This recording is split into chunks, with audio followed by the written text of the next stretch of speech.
Good morning and welcome to this week's recruitment discussion with Jump. Last week we looked at building a strategy that would help you grow through 2026. And this week we're looking at the most important part of any business strategy, the people. So this week's webinar will talk about maximizing consultant performance and retention in 2026 and how to increase recruitment productivity and retention. So as usual, I'm joined by Dave. So Dave is his usual coffee shop. I've got a new location today, so let's see how that goes. So Dave, let's kick off. We've got loads and loads of questions I think that we're going to ask today that are going to be quite interesting in how we answer them. So question one, how do you quickly diagnose whether a consultant's underperforming is a skill issue that they can't fix yet or a motivation issue that they won't fix? And what do you do differently in each case? Yeah, it's a great question, that, isn't it? Because that's something that as leaders we face every day. Yeah, so and so was doing really well and now they're not, or they've suddenly improved. I think the key thing to do is look back, firstly, look back at the data. So if they've been with you a little while, say they've been with you for 12 months, um, when they were performing well, if that's the case that they were performing well, what is it that they were doing? And then where's the gap between what they're not doing now? Because that can help distinguish it. Is it just a fall off in the number of contacts they're making? Is it a fall off in the market or the sector? Or is it something that they're not doing right? And then also it's affecting their motivation. So obviously motivation often comes with success. If they're not having the success that they are used to having, is that because the sector's taken a downturn, therefore they're not working quite as hard enough? And a lot of this, as we know, is about conversation. It's about conversation between them and you as to what do they think's gone wrong, and you as their leader using the data you got on their performance to say, okay, well, why can we just tweak this? Do you need a little bit more of coaching, a little bit more mentoring? Do you need a bit more advice? What are you doing to develop yourself? There's lots of questions, but it all comes to down to a conversation.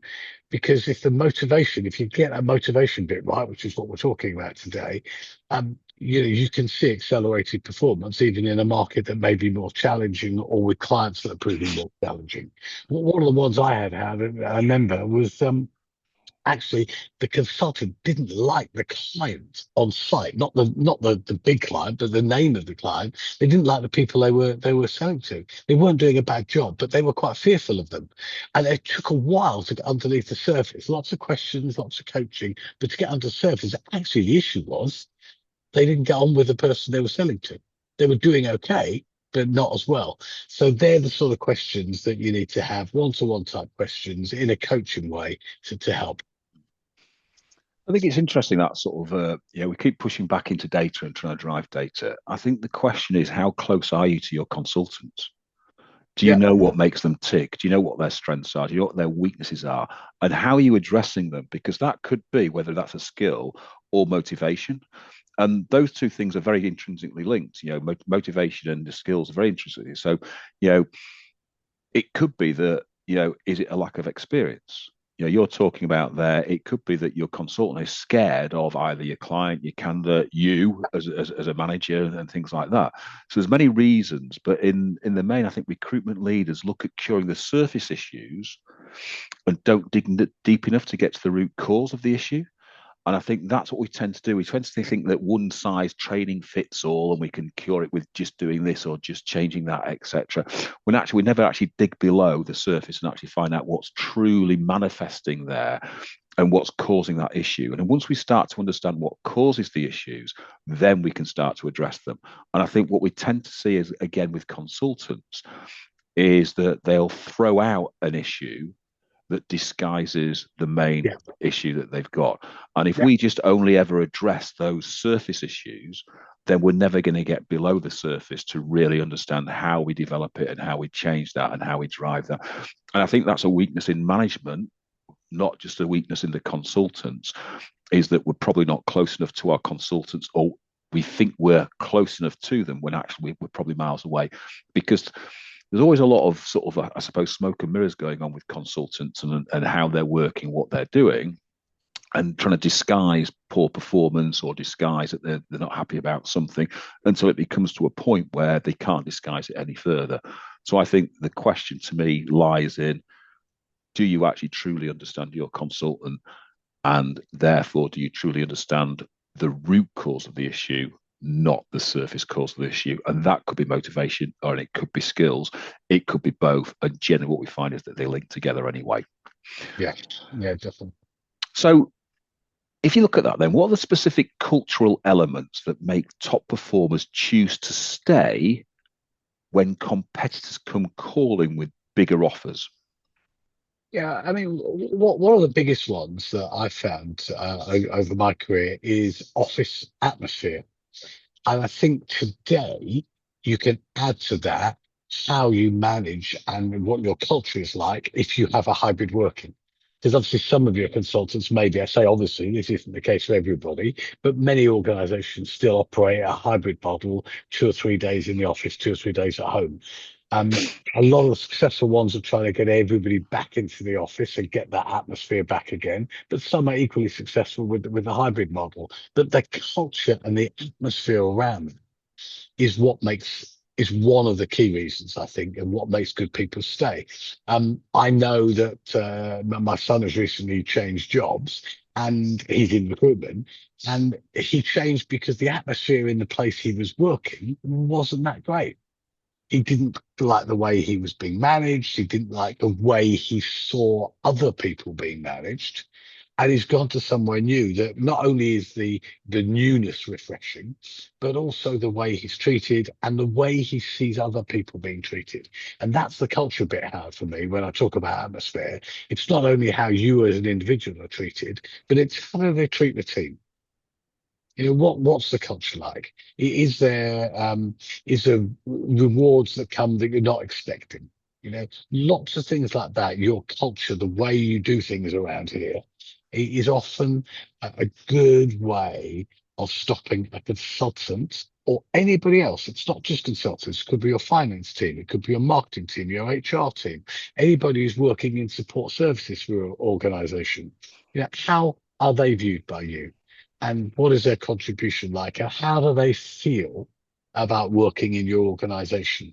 Because obviously, if you are going for interviews, everything seems better because you're being sold the interview. Everything seems better. But if you can take a cold light a day and analyze it and say, actually, this is a special place to work.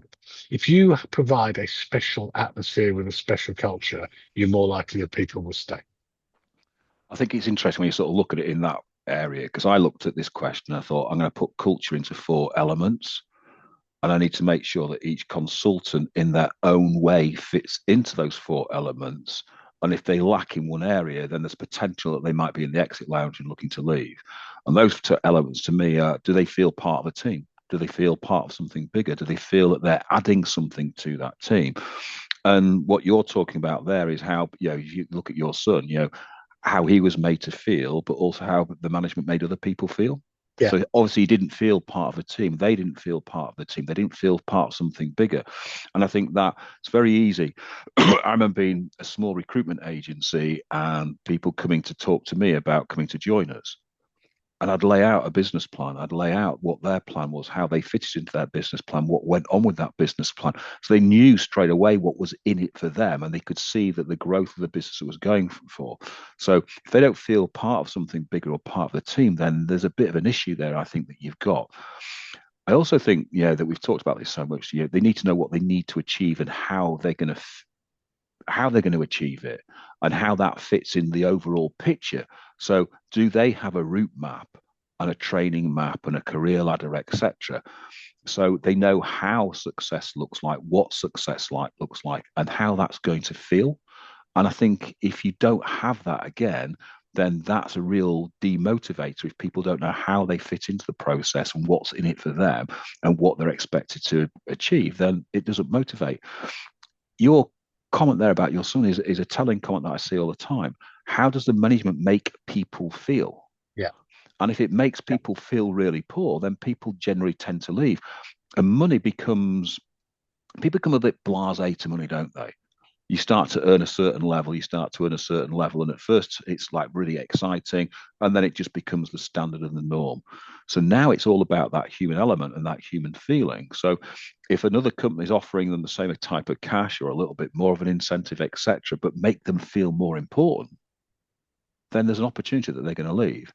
And I think the final thing that I think we tend to forget about with lots of people is that people want autonomy.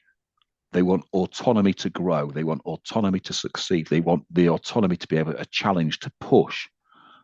And they want to feel that their voice counts.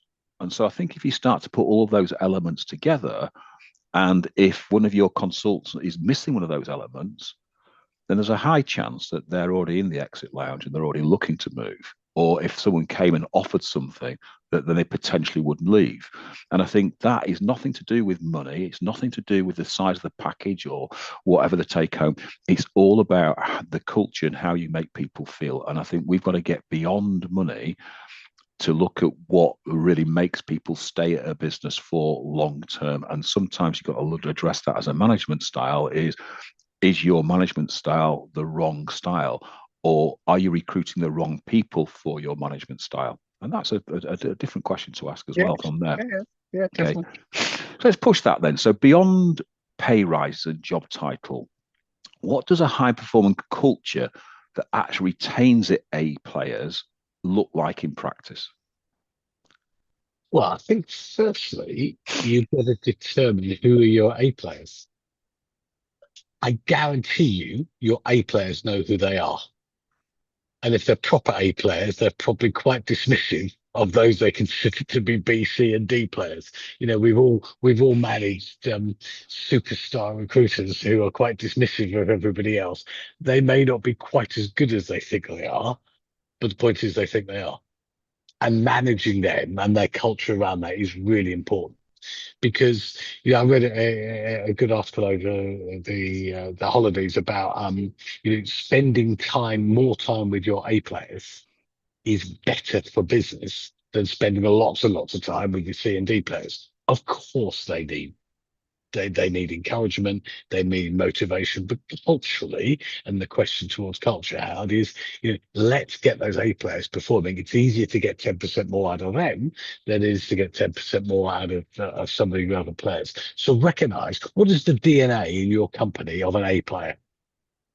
Have that conversation with whoever your best performing person is, or your best performing team, or your best performing manager, and write down what it is that makes them successful, what it is that makes them what they are doing well, and then map that to other people in the team. Because the idea is you want more A players. Unless you're very fortunate running a company with all players are A players, that isn't the way it is for most companies. So what is it that others need to do to get to those A players? How can you improve them? What leadership traits are there? What is it that you need them to do? But at least recognize, actually, you're a good player. We want to build a business, not necessarily around you, but with your skills and pass those on to other people. I think that's really important. I think if I expand a little bit more on my last answer, then I think your A players want somewhere they feel that they can grow. And I think Yeah, once yeah, growth stops, then they start to look elsewhere. They stop showing up. So if you build those four pillars, we should start to see the telltale signs of disengagement early that we can start to address those telltale signs early. So we start to look at that. So to retain your A players, I think they need to feel that they belong and what they do counts and that there is room for them to grow. And I think that's the end comment there. There is room for them to go. But most of all, I think they want to feel safe and truly safe that they're trusted and wanted. And I think sometimes your A player are quite fragile people and they have quite fragile egos. yeah. And they want to feel safe. They want to feel that they're in the right areas, etc. But it's doing that without them sort of without creating the monster that we've all seen in certain recruitment agencies and things like that. Okay. But I think most employees never truly get to feel close to that feeling of safe because managers are always looking for an angle to push them further and drive them further because things, but also managers tend to forget that people change. If I look through my career when I was first in there, to me it was all about the cash. Then all of a sudden it was all about getting a car. Then it was all about getting a house, etc., etc. When I had children, then it was all about how I'm looking after the kids. So your priorities change constantly, and therefore your safety levels change constantly, and how you feel about the business changes sort of constantly. Is that business providing the needs that I want, both internally and externally? And I think that's the bit that managers tend to forget, because they look at you and go, you're this person that was with us 5 years ago. You must have the same drivers and the same motivators, when they've probably changed quite considerably, but we've never tracked that change, never looked at that change. And that's when people start to feel a little bit unsafe. And once people feel unsafe within a business, they start to look elsewhere. And Yeah. again, understanding what safe looks like to that consultant is about understanding the root cause of what makes them feel safe, feel wanted, feel part of a team, feel trusted, feel that they have a voice. And if they don't feel of that, then they start to feel unsafe. And once that kicks in, the natural fight and flight syndrome kicks in, and they start to move to the edges of the peripherals of all of those areas. Okay. And once at the peripheral edge, they start to fight back, and then they eventually leave. And I think we've got to start to understand that if people are moving towards those peripherals, how do we bring them back into the center of the business? And what do we do to bring them back in the center of the business? And I'll tell you a little, not to elongate the question too much out, but one of the companies I worked with, their number one A player turned into the monster that you alluded to. Yeah. So behavior was poor, timekeeping was poor, but business performance was superb. But go back to culture, which is what we're talking about. The challenge that we as the leadership team had is, actually, this person is bringing in the money, but culturally is really damaging our company. And some of the B players that maybe one day will be A players are going to leave because of the behavior of this person. And they took the very brave step of letting go a contract consultant who had something like 80 contract runners, was doing really well, but there were other sides to his business, to the way he did his business, that were not very good. And they let him go. And it sent such a strong culture message to the rest of the team that on reflection, when we look back 12 months later, 4 of the B players stepped up. They never became quite as good as this one really good consultant did, but from a net fee income point of view, the 4 of them's increase overrode what we'd lost in letting this one person go. Of course, it was a contract player, so you have the annuity of that person's contractors because they don't go. But culturally, it was the right thing to do. So not all A players are the right fit for your company. Yeah, and we've seen that story manifest itself so many times throughout the years, and sometimes it is about removing the person that's preventing the culture, because the culture isn't about that one A player. The culture is about everybody within that. And if the A player is part of that culture, great. But if they're on the peripheral of that culture and destroying the culture and destroying it for the rest of everybody, full well that that one A player might be doing, 500,000, £1 million. 4 people will do a lot more money combined. And if you're having to recycle those 4 people all the time because they're leaving because of the A player, then it makes perfect sense from there. Yeah. So here's a question. I remember I sat down and wrote this question. I thought, okay, this happens all the time. Okay. And this is what we're talking about when we're looking at certain types of people. What's the difference between coaching conversations that your team value and look forward to versus the ones they'd rather skip? And how do you create more of the former? Well, I would ask yourself as the leader and the arbiter of these conversations, what benefit does the recipient of the conversation with you gain? What do they derive from this conversation? So you have your view, then go and ask them. Because if they're not looking forward to time with you because they're putting things off, or they've got meetings in the diary, or they don't want to spend that quality time with you, that's down to you. You could easily dismiss it and say, oh, he's just being Joe, or they've just been Tracy. That's how they are. No, that's quality time. And check, is it always an hour? Why is it always an hour? Why don't you spend half an hour? and just have a quick touch point? Is it always at the same time every day? I used to have a manager that every week at a specific point, it was your turn to go and speak to Dennis, the leader. And it kind of got a bit dull after a while. And I'm not sure he realized that. He thought he was doing good work because he was spending time with his people. The better conversations were the 30 seconds chats where you tap them on the shoulder, say, well done, you did a really good job with that client, or I love the way you closed that candidate. Yeah, so I think you have to look at yourself first and say, actually, what is the hour that I'm spending of my time? What benefit is the consultant I'm spending it on? What are they getting out of it? And have I asked them? And ask for feedback. Well, feedback is, forget who said it last week. It was it was on TV and somebody said feedback is the breakfast of champions. And I thought, well, I quite like that. It sounded a bit naff, but then the more I thought about it, the more I thought, yeah, I quite like that because that feedback is really important. So it's But not Frosties then. if it wasn't Foster's, no, it wasn't. It was Blue Tiger.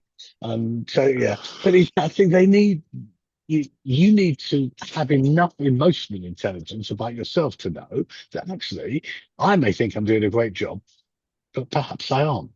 I'm not. Let me go and ask the consultants I'm sitting with, and different consultants take things in different ways, and you've got to have that leadership style that can be adaptable to the people you're talking to. Because you want them to benefit from it. You want them to see that something good comes out of it. But try and think, instead of having an hour chat, how about 4 lots of 15 minutes over a week? Do it differently. Spice it up. So I think I like uniformity because everyone knows what happens in uniformity and where it goes. But I Yeah. was always one that that the meeting had to add value. And if the meeting didn't add value, then why are we Yeah. having the meeting? So I Yeah. could be talking about someone's performance. They could be absolutely knocking it out of the park. Right? Okay. What value can I add to you? Oh, I want some help with this. Right? Okay. Fine. And that might be a 5 minute meeting. Okay. Someone might be happy behind target. Right? How can I add value? What can I do? And I think I always look at how I got the best out of my staff and what I did, and it was how I got under their skin in a good way to get under the skin. And the most productive time I spent with my consultants was having true one-to-ones with them, but not one-to-ones that were planned. These were accidentally on purpose one-to-ones where I could be going to a meeting with them. I could be going walking out to lunch, and I thought, oh, I should have a go chat with Dave. Yeah, once I go out there, etc., etc. And I'd look for opportunities where I could spend quality time with a person rather than prescriptive time that what's going on. And we'd talk about work, we'd talk about outside of work, we'd talk about how those two link. I'd talk about how I could help them achieve. And sometimes it was never about work. It was sometimes all about Yeah. what they were doing outside of work. Sometimes Yeah. it was all about work. Yeah. But it was about listening, cajoling, encouragement. I said no a lot. I said yes a lot, but I always gave the opportunity for the person to challenge. And from those sessions, we both grew. We both got deeper understandings. So when we had the proper one-to-one sessions, the formalized one-to-one sessions, we could bring those little bits of conversations in and bring those certain things. But to me, it was all about autonomy and giving them the advantage of your health. I mean, I remember sort of going to certain client meetings, and on the way down, we'd plan the client meeting, right? What are you going to do in the client meeting? What's your strength? What do you want me to do, etc. And sometimes I don't want you to do anything. Sometimes, well, can you help with this? Can you help that? And then we break it down the way back. But we had that one-to-one time in the car. So rather than sat there quietly, loads of discussions would happen outside of the work bit. And it was that's when you start to really understand your people. And that's what I found. I really understood my people. And I think lots of leaders tend not to step down to the level of their people and help them rise. They tend to want to put a foot on their head and demand they rise. And there's a very different way. And I think I was always one that would go down to the level of the person, look at what's happening at that level, and how do I then build them to grow by 5-10% rather than trying to pull them to get to 10%, which would never actually work. So I think sometimes you've got to be deeper under the skin of your person to really understand them. And you can't, I don't think you get those in your formulated one-to-ones, quarterly meetings, weekly meetings, hourly whatever they be. I don't think you get that, but I think you get that when you're outside of that natural environment, and it becomes a little bit more natural where it's a genuine one-to-one conversation that happens. Yeah. And we do a lot of coaching and mentoring of leaders, and it wasn't long ago that I was sitting with a leader, and he was very honest. He said, I left my company 7 years ago because I didn't like the way the leaders were leading the business. And now I've got a reasonable sized business. I've got marketing, I've got HR, I've got a team of people around me.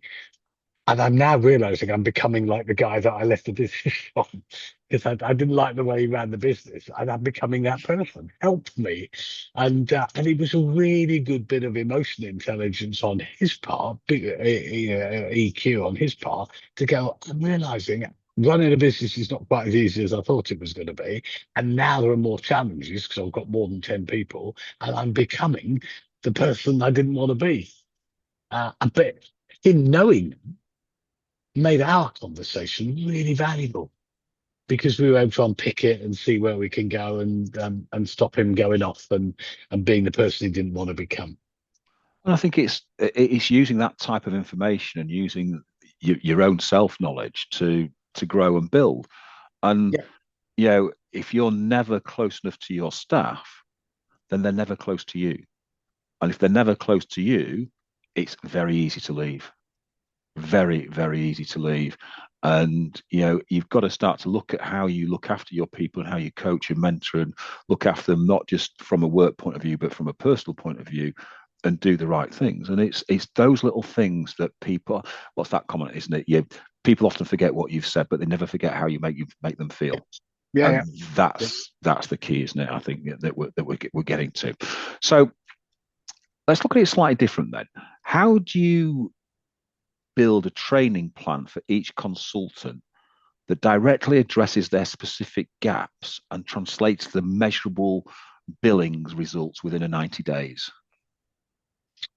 When it comes to training plans, I think there's an assumption that the leader or the manager will always produce the plan. If you're a big company, you've got an L&D department, you'll have various training plans. But if you're a smaller company, say less than 10 people, and you're managing, for example, say 6 consultants, it's always the idea that the owner, the founder, the manager, the leader, whatever, will write the plan. I think it can be quite effective sometimes to sit down with the consultant in terms of training and ask them to pull together what it is they think they need. And rather than make the assumption that they don't know what they need, get them to think about it. Maybe give them some examples of training plans as some topics that could be beneficial for them, but go away and get them to do a few of the hard yards and think about it and explore that together. And the reason I say that it becomes important is that when you actually then create a plan, and it may be for that one person or it may be for the team of people, you've got that ownership. You're not doing something to them, you're giving something that they feel an ownership for. Because training is a vast topic. There could be lots of different things, but there could be some specific skills that they need. Relationship building, something on closing, something on social media, something on making the best of LinkedIn. I don't really know how to make the best of LinkedIn, but whatever it is. But if you get their buy-in at the beginning, you can create a pulse training plan, i.e. a mini training plan, or something that's much longer that's for them.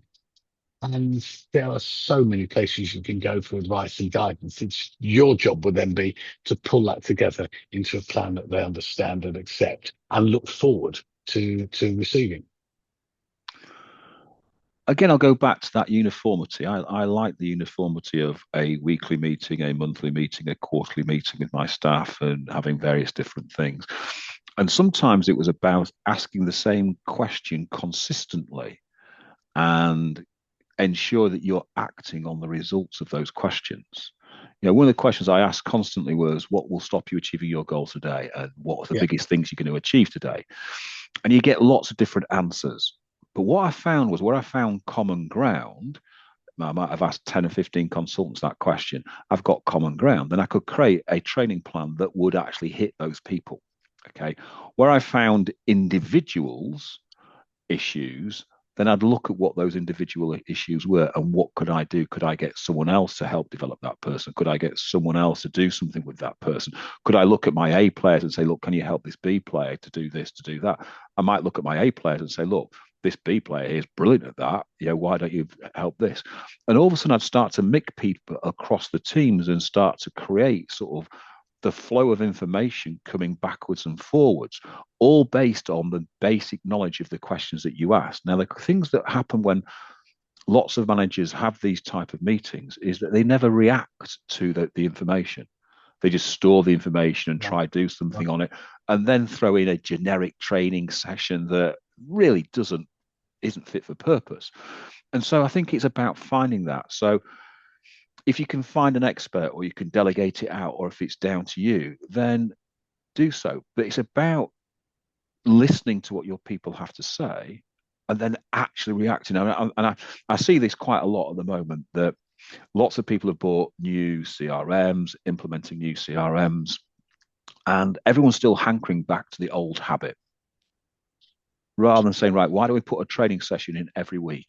Why don't we do something every week? One of the things that I did when I remember putting Bullhorn into my business and had the same issues. So every Wednesday we said, right, everyone's got to stand up every Wednesday and tell everybody about something new on Bullhorn that you had found that has helped you either improve your workflow, etc., whatever it be, etc. Oh my God, we got so much information. We got so much stuff moving forward. I didn't realize it did that. I didn't realize it did that. I didn't realize it did this. And all of a sudden, because you had to come with something, everyone was looking for something new. And it meant our work of Bullhorn was suddenly so really strong. The data we got from it was better, etc., etc. But everyone suddenly realized that they could be part of the cure as well as part of the problem. And it was then working on that and making people feel part of a team where we're all trying to help each other. And that's the sort of thing. So, I made sure that every time I put a training plan in place, it had set outcomes. But I also made sure that it had set key objectives that I wanted to achieve through that. And then following it up. And I think that's the bit that lots of people never do. They put some training in and they never follow it up, and they never do anything there. And I remember having a conversation with it wasn't a recruitment trainer, it was a people coach. And this person came away and gave me this information. He said, after 48 hours, most people have implemented 5% and forgotten 10%. By 5 days, they've implemented 10% and forgotten 60%. By a month, they've implemented 10% and forgotten 90%. Yeah, it's amazing, isn't it? And he said, so if you break your sessions into shorter sessions and follow up and create accountability to follow those sessions up, guess what? Your 10% becomes 20%, your 20% becomes 30%, and all of a sudden you start to grow. And that's all that was bringing people together every Wednesday to talk about the new things, was creating accountability and accountability for each other. And people learned so many different things from that, from just that one session. From there. And that was just one example of certain things. So I think we tend to put generic sessions together, never follow them up, and therefore we only get a 5 to 10% improvement if we get any improvement at all. Yeah. I'm a big fan of pulse. I used the word in the last question now, but little pulse instead of 3 hours, maybe 30 minutes. If you can do it, if the tempo of your business allows you to do that, but definitely it sinks in more, no question. Well, I remember computer people. I ended up being head of training for computer, the development of the training with the trading business in a deco. And right, we had the usual, a week-long academy, and then very little training after that academy. And so I said, right, okay, let's break down all the training. So we broke it down into 25-minute slots. And we had 40 to 50 training sessions then. We then did train the trainer with all the managers. And then I said to all the managers, right, on a Wednesday, find out what conversations have gone from Thursday before to the Tuesday before. Now you can put a session in that people will want to listen to and want to go to, because you've got all of these different sessions. Those managers that implemented it in that fashion saw a significant increase in their productivity from their staff. Right. Those that Right. didn't saw zero increase. Yeah. And it was really interesting, all down to that using it and following it up, and then having the material that they could use and develop that. And they were all training, little training bites, we called them, and we did it that way, and it worked really, really well. So Yeah. it is about listening to your people and then developing something that your people can deliver. Here's a question that I think is going to be interesting in both our answers. Excuse me. Which three metrics should recruitment leaders track to identify which consultants are at risk of leaving within the next 90 days? So, how do you get there before the resignation lands? I think the metrics one, Howard, is an interesting one because the very good consultants are very good at masking the fact that they're thinking of leaving. So from a metrics point of view, if you think you've got a consultant maybe leaving, it could be because she or he is reducing the number of jobs they're working on, reducing the number of CVs that are going out. So the normal KPI performance metrics begins to wane. And you can see that, but you don't really understand why. And you're having conversations, but for you know something's amiss, but you don't know what.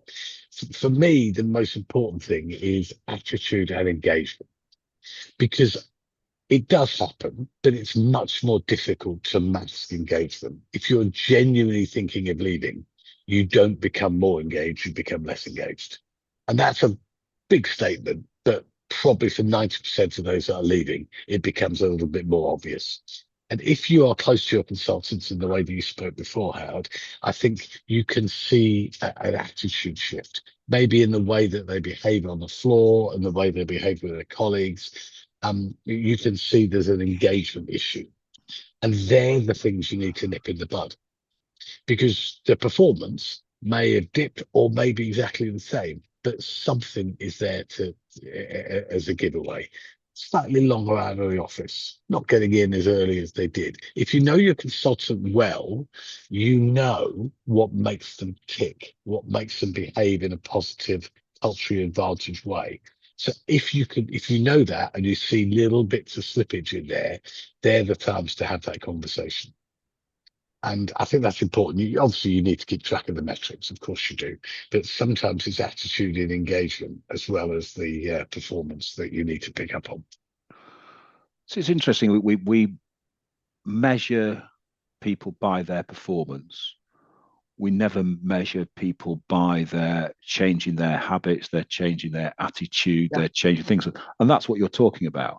yeah, And if it's if those conversations aren't happening and you're not addressing where you see there's an issue or you see something that might be there, it's very easy to sort of backtrack on all your data and start saying, oh, look, on average, you were doing 10 CV send outs every week, etc. That's now dropped to 9. And you can start to ignore that, but you shouldn't ignore it because you're going, well, why has it suddenly dropped by 1? What's the reason for that? Now, is it because just the market slightly changed, or has something else changed inside that? So you need to address those issues. But I think it's the small change in behavior, like you say, people arriving a little bit later, people not doing certain things. And it's about spotting those changes. And I'll give you an example. When I was managing, I took over an office from a business that Adecco had bought, and I inherited a couple of offices.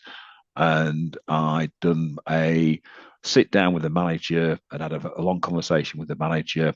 Wasn't really sure whether I'd got the right information from the manager or not, but said I'll come up next week and we'll do some consultant reviews because I want to sort of look at your key consultants, see what's there. So we're doing a consultant review, and you get that sort of feeling that something's not quite right, something's not quite happening. And I asked the manager whether they saw an issue in this consultant, and they said no, they didn't see any issue whatsoever, they didn't see what's happening, etc., etc., etc.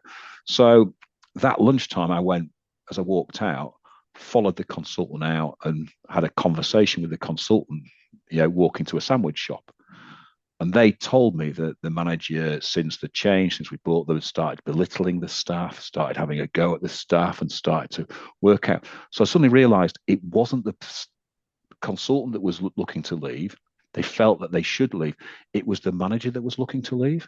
So I went back and had a conversation with the manager, and his comment was, "Yeah, we had a conversation a couple of weeks ago about what's happening, what's there." He said, "But I've never had a manager that's been that open with me," and I felt really unprotected. I didn't Yeah, feel yeah, safe yeah. because when I started to ask the questions that you were answering before, if I'd asked those questions, I'd have been removed from the business. He said, "But you are helping and stuff like that," and it was very different. And so I suddenly cured his problems because he had the fear. He felt unsafe that Yes, I'm asking him to be really, really open, and he didn't feel that he could be open because his other managers never managed like that. But it was his reactions that were then rubbing off on the staff's reactions. I'd picked up on the staff's reactions, but then went and found what the true root cause was, and the root cause was actually the manager. The manager stayed in the end and became a really good manager, but that was it. The manager was the catalyst to the behavior, and without investigating that behavior, you didn't see where it was. So again, we'll talk about what we said earlier on. It's not about looking at the surface issues. It's about no, digging below them and finding the root cause. And once you've got the root cause, then it's addressing that. And that's what I did in that start in that way. And I think that to me is absolutely going underneath everything and not just saying, well, yeah, your figures are dropping, this is dropping. It's why are they dropping? How are they dropping? What's causing that? What when did the trigger start? And if you don't pick that up and you wait till the letter arrives, then you're always too late. And everyone sort of says, people then once they resign, they say, "Oh God, you're a great person. Yeah, we will give you back to promote you, etc." But because you've never talked about that, they never believe you. And no, yet we use that for the counter offer yeah, conversation. But why yeah, aren't we doing that ourselves? If we think someone's leaving, we shouldn't be addressing it really, really early before that letter arrives. This is what we want to do. This is where we're going to take you. This is what's going to go. But they've got to believe you and feel that that's trusted data that you're getting and trusted information that they're getting to make sure that they stay. And if they don't get that, then they'll always leave anyway because they feel yeah, unsafe. yeah, absolutely. So, last question then. How do you how do you cough? Well, sorry. How do you It's present? traveling down the line. I can't. Sorry. How do you present performance data to your team in a way that motivates rather than triggers a defensive action? Well, I'll answer this by giving you an example. First question you've got to ask yourself as a leader: do you know why the consultant that you manage is performing the way they are and what their motivation is? I would always want to know why my consultant is performing and what they get the benefits of it. Are they saving for a house? Are they saving for a car? Are they looking to go on holiday? Are they looking to get engaged? What is it that their performance, the excellence of what they do, what is it that's driving them? What are they driving to? What is it? And you need to know that as a manager. And one of the managers that I had introduced me to what he used to do. So if they were saving for a car, instead of sitting down with a whole load of metrics to say you're doing this, in this case it was a Mini. He got a picture of a Mini, proper picture, this sort of size, and coloured it in about 23% of it. He said you're 23% of the way you want to be to get to a Mini. And that visual representation of 23% of a Mini, which was the back bit and a bit of the wheel arch, made the guy think, "Oh, hang on, I'm not where I need to be. I thought I was halfway there." Yeah. And it was just a very interesting way of presenting data. And with all the stuff that's available to us now, all the apps and the way that we can measure performance, if you can find another way of presenting rather than your 50% on CVs out, your 60% on interviews, your 19% on this and that. I think it makes it easy, but the onus is on you to understand what it is motivating the consultant. What are they saving for? If it's a house, okay, you've got the garden, but you've still got a lot of work to do. And I think if you can present data, present visually data that way, I think it works really well. I've seen it work really well. And it certainly taught me a lesson on how not to just do it by numbers. I think it to me was if you're getting a defensive action, then you're obviously triggering the wrong motivations from Yeah, from your from yeah, your people. yeah, And I used to think about I didn't care whether you were massively ahead, on target or massively behind target. To me, it was about showing them a path of growth. It was about showing them how. And everyone has a different level of that, and making sure that you didn't feel that people were getting left behind. And sometimes you realize that people weren't going to grow, and that was fine. Sometimes you realize that actually you're going to go backwards, and that was fine. But it was about having the plan that helped counterbalance that or balance it out from there. And that was the bit where, again, consultants feel unsafe if they are massively behind target, when actually there could be a reason for that. What is the genuine reason? How do we address that? And so to Yeah. me, it was always about having a path of growth to come, or them understanding that I realize that your figures are going to go backwards, but these are what we need to do to change. And in 3, 6 months' time, we'll start to see your figures go forward. So they could see what was actually happening, and they knew what was happening, and therefore we could react to it and work on it. And I think a lot of the time is that we look at the data but never actually dig the reasons behind the data of what's actually happening. But the data should be the first place that we spot the issues, and therefore we can start to look at it. Now, the other side of what triggers a defensive action is if they don't understand the data. Yes. If Yeah. they Which if is they if they don't understand more. the data, then it will create a trigger if it's challenging what their norm is and what they think. Yeah. And so understanding the data is really important, but also making sure that everybody else understands the Understand data the data. and what it actually means. Because if they don't, then you're always going to get a cross situation where people just aren't happy with what's going on. So to me, it is about understanding and everybody understanding the data and what it means, and then having a path of growth from that data to see how you can move forward. Yeah, definitely. Definitely. Dave, as always, an interesting conversation. Next week, we've got another interesting conversation. We've got a company coming in who are going to talk very much about building testimonials, building references from your Okay. clients and from your candidates, and how you can use that more productively as a sales tool. But not only that, how you can productively use it as a motivational tool for your internal teams and what to do with that. So it should be a really interesting conversation with Ryan about what he's doing to help build certain things from there.